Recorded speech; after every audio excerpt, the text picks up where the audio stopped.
Hi folks tuning in from Instagram, Facebook, and YouTube. Today we're going to be discussing some quick tips on how you should prepare before taking a barber's exam. I understand each state has its own regulations, but generally most states have similar rules. One thing I want you all to understand is that the quality of the haircut is not the main thing inspectors focus on during the exam. It's not the quality of the cut. It's the hygiene you practice while performing a haircut. Do you get me? It's not about how sharp the fade is or if it looks well trimmed. No. It's about maintaining hygiene. If a comb drops, you should know how to disinfect it. Keep watching for more information about this.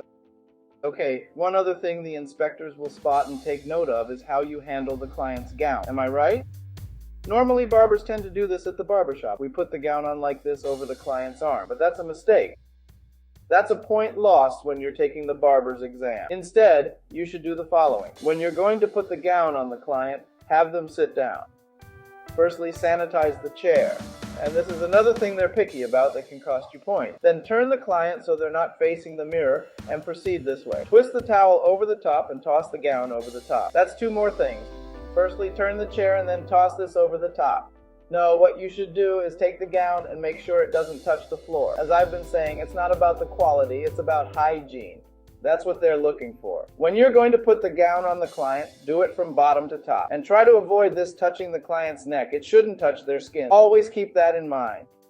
When you put this on, remember, from bottom to top, and it shouldn't touch the client's skin. Once you've got the gown on, remember, don't do things like this. Don't cover the client's eyes or nose. It should be, when you're going to put this on, pass it underneath here and grab it from below with the other hand. Slide it into place from underneath. Put it on this way here.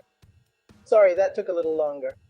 Put it on this way here. Once that's done, everything should be good with the gown. I know you've understood that. Don't let it touch the client's skin. Hook it into place here. Generally, I'd recommend you to not carry out any flamboyant haircuts for the exam. Do a blowout. Don't do a skin fade. Do a blowout with a 1/1/2. Just doing a blowout with 1/2 is more than enough. One thing they request is, before you start cutting, give the client a small massage.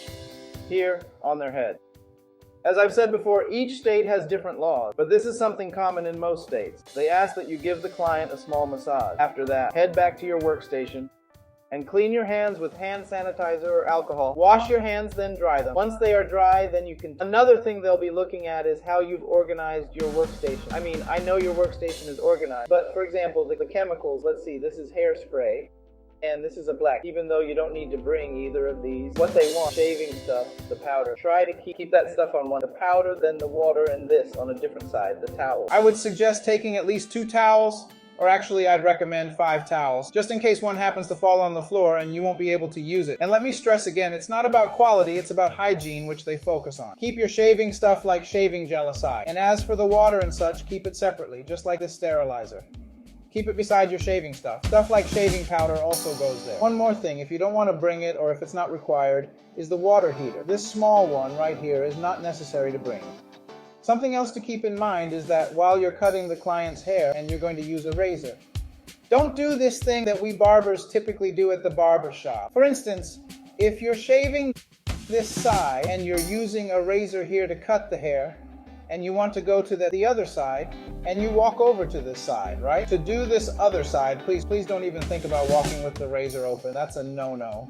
I'm not sure how many points it will cost you, but it's dangerous. I see it as something extremely hazardous, walking with the razor open. When you talk through your first step to go do the other side, if you're here, finish here, close your razor. Make sure it's shut. Then you can walk, but don't walk with the open razor, because that's a big mistake. As they say in English, it's a big mistake.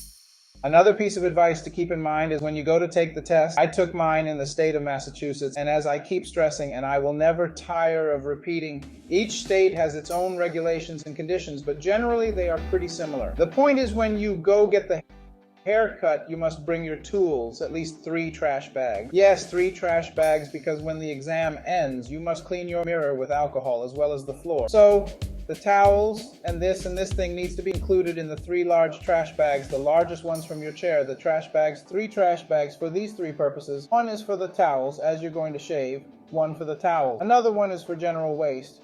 and another for the gloves and blood, because as soon as you cut the client's hair and you're going to apply the powder that we use, you won't throw that same waste and the same gloves into the same bin, the same, let's say, sack, but which are bags, not in the same one. I recommend you take 3 so that they don't comment seeing this kind of stuff. While, for example, you're taking the exam, that's something normal among all of us. They will observe it, or it will make us nervous. It's completely normal to feel nervous because you're going to see a person, say a judge, watching everything you do, sitting there coming closer to you from time to time to see everything you're doing. If the slightest thing falls on the floor, let's suppose you drop a razor holder or a comb or anything, we have 2 options. I can use this on let's say, you put your comb on, put it on your napkin, spray a bit of alcohol, clean it, and you can reuse. Or in your sterilizer, this one I have here, you can drop it in, just give it a second so they see that you always have cleanliness and hygiene. That's so important. That's the crux of that exam, to be honest. There's also another thing I recommend. When you go to take the barbershop exam, instead of bringing just 1 cape, bring 2. Bring 2 capes because let's suppose that at the moment you're putting these capes on the client and you're putting them on, it falls. Let's say the cape drops, right? If you have another backup cape and time is running out, it'll give you a better chance to grab a new one than starting to disinfect and get the spray. Though, as I repeat, I don't know if that's allowed, that if a cape full of hair falls on the floor, you can use it on the client again, even if you wipe it down. I think it's permitted. I recommend that you bring another. Another thing I want you to keep in mind, don't be moving that chair. Usually we barbers move the chair because it's easier and more balanced for us to talk to clients. But don't be moving the chair. The client should always be positioned straight, facing the mirror. Straight facing the mirror, always. Another thing I also wanted to let you guys know is, let me put the cape on the client.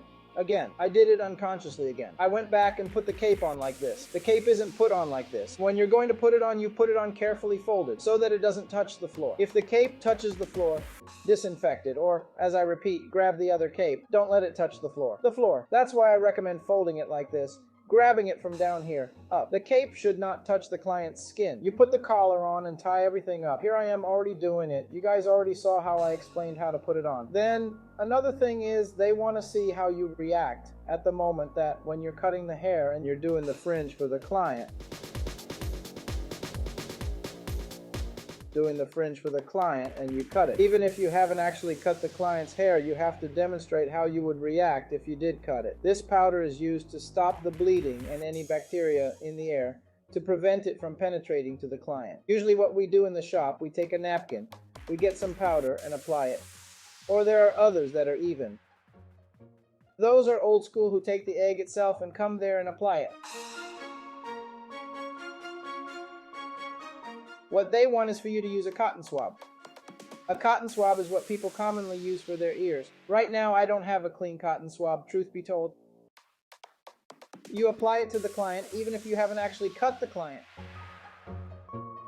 But they see the simulation. You take the cotton swab, then apply it. You're going to dispose of that cotton swab, not in the trash, nor in the towel you used to shave him.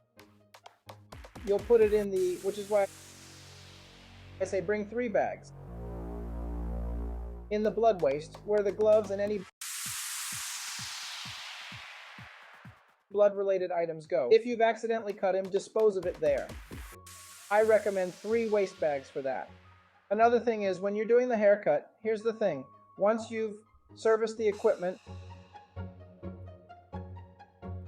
disinfected it. Every time you, for example, cut the client's hair, remove a clip and replace with another, I recommend spraying it down, apply a disinfectant, maintain hygiene, even if you've already disinfected it before servicing the equipment. Every time you use a different clip, spray it down, whether it's this spray or alcohol.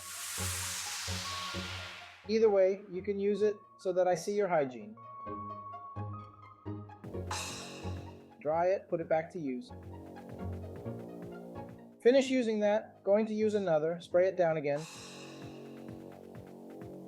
Similar with the clippers. Spray them too. Also the combs. Once you finished using the comb, you put it away and you want to use it again, you can bring it back. Spray it down or use alcohol, either of these two. But don't pick it up from there and immediately go directly to trimming. No. Lower the point. Lower the point. Let them see you maintaining hygiene.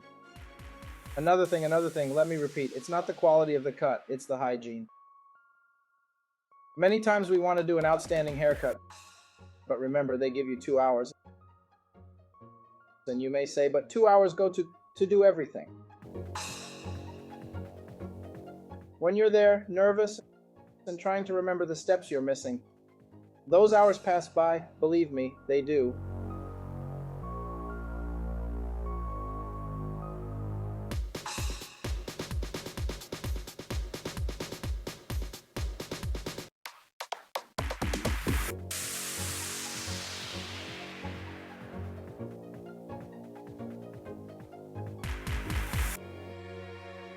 So today wraps up. Alright guys, that's about it. If you have any questions or concerns you want to ask me, just leave them in the comments below. Feel free to reach out to me in the next video. I'll be talking about the 14 steps involved in shaving, because that's another thing.